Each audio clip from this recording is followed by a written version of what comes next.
All right, there is Indian Prime Minister Narendra Modi, moments away from emplaning for China. I have Aditya with me and the ambassador. Aditya, this is going to be a very hectic 2 days. We're seeing the Indian Prime Minister moments away from takeoff. He's had a productive trip in Japan. All eyes on how productive the SCO summit is going to be. Well, definitely, this is a big development that's coming in after 7 long years. Prime Minister Narendra Modi is heading towards China. Those live visuals coming on your screens from Tokyo in Japan, where a very, very successful and fruitful trip to Japan has just culminated. You could see Prime Minister Narendra Modi greeting the officials from Japan, the Japanese ambassador. Also, a very win-win situation for both New Delhi and Tokyo from Japan, and that's being now taken to Tianjin in China. In a couple of hours from now, Prime Minister Narendra Modi will be landing in Tianjin, China. He has in plane on the India One, the aircraft of the Prime Minister. And in a few hours, he will be here in Tianjin, China. He'll be straight heading to his hotel, where he'll get a grand welcome from the Indian diaspora and some of the officials from China who will be, of course, greeting him and welcoming him at the airport here in Tianjin. Next 2.5 days, very, very crucial, where there would be not just the SCO summit and the SCO declaration, and of course the family photo, but apart from that, a lot on the strategic calculations that will be, changing, a lot of statements that are expected on the sidelines of the bilaterals. So Prime Minister Narendra Modi leaving Tokyo, Japan, live visuals coming on the screen right now, and in a few hours will be reaching Tianjin, China. As I said, he will be meeting Chinese President Xi Jinping and, of course, the Russian President Vladimir Putin. A lot on the cards on the US tariffs that have been slapped against India, 50%, including the penalty, and a lot of bullying that's coming in from Washington, D.C. towards New Delhi in the recent weeks to put so-called pressure on Russia to come on the dialogue table for a peace agreement on the Russia-Ukraine war that has continued for more than 3 years. So now Putin and Modi will be meeting, and this comes after, Jaishankar and Doval, India's NSA and External Affairs Minister, visited Moscow. So big 2 meetings that are being talked about on India-China and India-Russia front are happening here in Tianjin, China, on the sidelines of the SCO. And these live visuals coming on your screens of the Prime Minister actually departing from Tokyo in Japan towards Tianjin in China. And as I said, a lot of color, song and dance with the Indian diaspora, all excited to welcome the Prime Minister here after 7 long years. We cannot forget. Yeah, just stay with me for a moment. I'm bringing in the ambassador as well. Ambassador, Aditya and I have been discussing how there is this underlying mistrust, obvious mistrust as well between China and India, especially when it comes to the border region. We're talking about balancing business. We're talking about resetting ties. But can that really happen with summits like the SCO? Obviously, there will be bilateral talks as well, given what we have happening and what we've seen in the near past at the line of actual control. Once again, I'll go back to what I had said earlier, that there are contestations between India and China, and those contestations have got sovereignty issues, those contestations have got territorial integrity issues. So those contestations will need to be managed by the 2 sides. Then there are areas where we compete with each other, including for the influence, and that needs to be discussed through the open channels.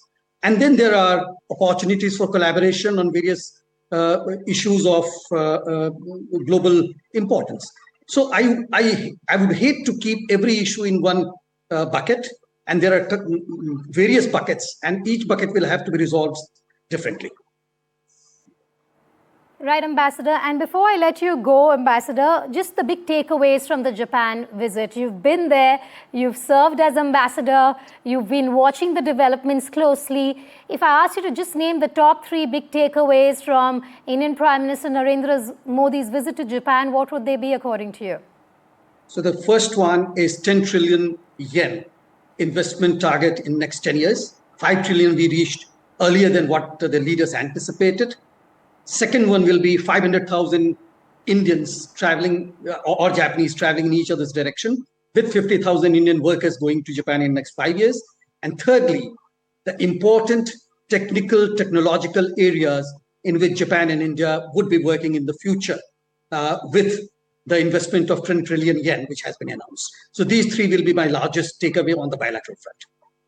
Aditya and Gauri will join us in a moment from now. But before, again, I let you go, Ambassador, a quick word on the Indian Prime Minister's ties with Japan. They've been for long. They've been personal as well as in the capacity of the Chief Minister of Gujarat, former Chief Minister of Gujarat, and now as the Prime Minister. It's one stop that he often looks to go east. Absolutely.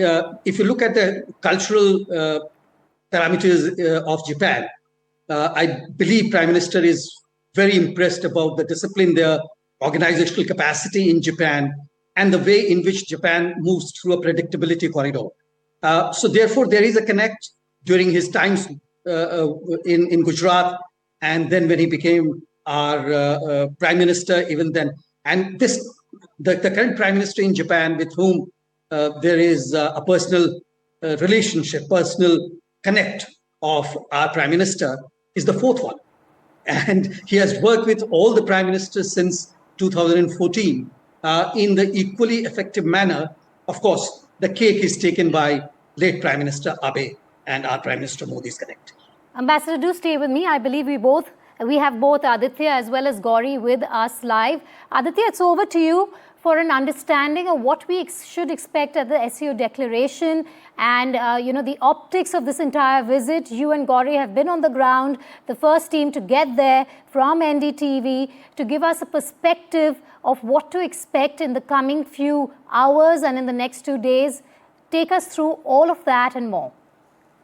Thank you very much, Vedika. Welcome to the viewers from Tianjin in China, where the NDTV has been continuously reporting and giving you the latest updates on the historic visit of Prime Minister Modi, who will be landing in a couple of hours. He's already departed from Tokyo in Japan. And Gauri Dwivedi and me, Aditya Rajpal, getting you the latest from here as we run towards the SCO summit and the crucial bilaterals that are going to happen. Let me go across to Gauri directly and ask her, what are the big talking points that we expect at the SCO summit, Gauri? We have counterterrorism, we have trade and connectivity. Could there be a surprise out there on Russia, China, and India trying to poke towards Donald Trump? I think, Aditya, that's extremely interesting, even though it's unlikely that an RIC sort of a scenario may come in immediately, simply because one must not forget that these are also times when India needs to keep in mind the geopolitical trade winds that are there. Yes, we have made our position very clear with regards to import of Russian oil. We've made it very clear that we are not the largest. Nobody gets to lecture us. Nobody gets to talk down to us. We decide on our own terms and we decide on our own energy security.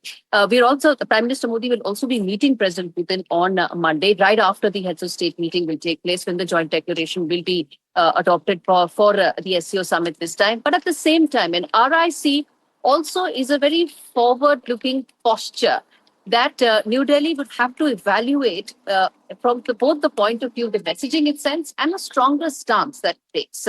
And that, I think, is something that is still some time away. I think that's the sense I get in terms of a potential RIC taking shape, or Russia, India, China bloc sort of taking shape formally. But what one can expect is some sort of an indication as to how India feels that again, a message to Donald Trump. I sense, and I'm sure you would agree, that when you have those visuals of President Putin meeting Prime Minister Modi, or the one with the bilateral with China and India, there will be a response that will come from Washington as well. And keeping those in mind, keeping those nuances in mind, I think New Delhi would try and send out a strong, firm message, but at the same time, keeping all its options on the table. All right. New Delhi will keep its options very open. Also, we are the first Indian media delegation that has really come out here on the Chinese mainland soil in 7 years. That really will tell you what has happened to the relationship between New Delhi and Beijing over the last few years. But yes, in a few hours from now, Prime Minister Modi would be landing here. There's a grand welcome planned by the Indian diaspora. And thereafter, tomorrow is the big day, Vedika, when we will have the crucial bilaterals, crucial statements from India and China, and of course, the SCO formally beginning here in Tianjin, China.